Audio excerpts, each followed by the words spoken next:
কেমন আছেন বাহে? বাড়ির পোষা বিলাইডারে নিয়ে মাঝে মধ্যে তো খুব বিপদে পড়া যায়, তাই না? দেখতে শুনতে খুব সোহাগী, কিন্তু গলা ছাড়লে আর রক্ষা নাই। তো আজকের এই বিশ্লেষণে আমরা দেখব কেন কিছু বিলাই এত বকবক করে, আর কেমনে বাড়ির একটু শান্ত রাখা যায়। এই যে দেখেন, কি যে সুন্দর চেহারা, মায়া লাগার মতো নীল চোখ, দেখলেই মনে হয় কোলে তুলে খালি আদর করি। কিন্তু আসল প্যাচালটা তো তখনই লাগে যখন এই সুন্দর মুখ দিয়ে এমন জোরে ম্যাও ম্যাও শুরু হয় যে কানের পর্দা ফাইটে যাওয়ার জোগাড় হয়।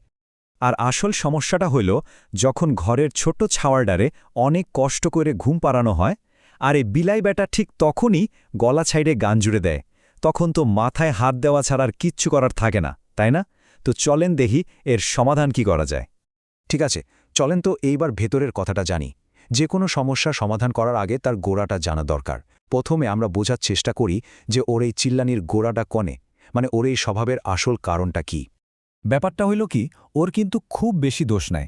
ওর বাপদাদারা মানে সিয়ামিজ আর হিমালয়ান জাতের মিলাইরা আসলে কথাবার্তা কইতেই ভালোবাসে। এইটা ওদের রক্তের মধ্যেই মিশে আছে। ওদের তৈরি করা হয়েছে মানুষের সাথে খুব মিশুক আর খুশগল্পি করার জন্য। এই স্লাইডটা একটু দেখেন।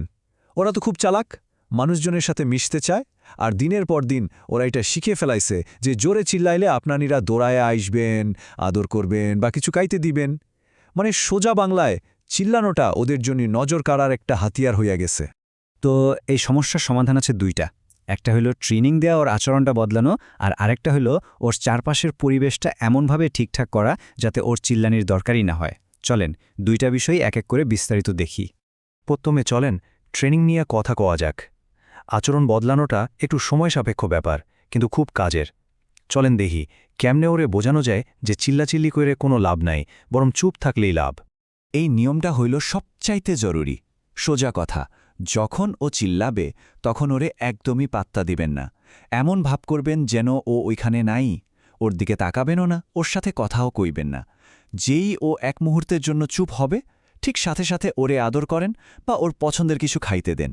কয়দিন এইটা করলি ও বুঝে যাবে যে চিল্লায় লাভ নাই, চুপ থাকলেই আদর পাওয়া যায়। খালি ট্রেনিং দিলেই কিন্তু হবে না, বুঝলেন? বিলাই যদি বিরক্ত হয় বা ওর শক্তি খরচ করার জায়গা না পায়, তাহলে ও চিল্লাবেই। তাই ওর থাকার পরিবেশটাও ঠিক করতে হবে, যাতে ও ব্যস্ত থাকে আর ওর একা একা না লাগে। এই স্লাইডটা খুব মজার। বিলাইয়ের একটা বুনো স্বভাব আছে।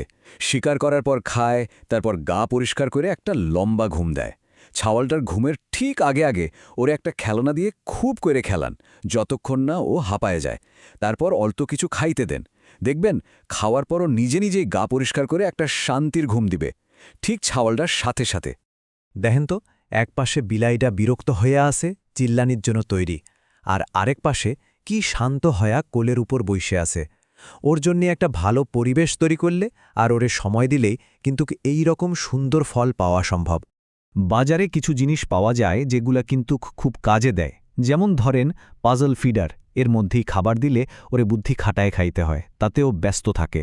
জানালায় একটা তাক লাগায় দিলে ও বাইরে দেখা সময় কাটাইতে পারে। আর ছাওয়ালটার ঘরে একটা হোয়াইট নয়েজ মেশিন রাখলে বিলায় চিক্কুর আর ওর কানে যাবে না, ওর ঘুম ভাঙবে না। তো আমরা ট্রেনিং আর পরিবেশ বদলানোর কথা জানলাম। সব মিলায় কথাটা কি দাঁড়াইল? চলেন এইবারে সবগুলা পরামর্শ একসাথ করে শেষ কথাটা শুনি।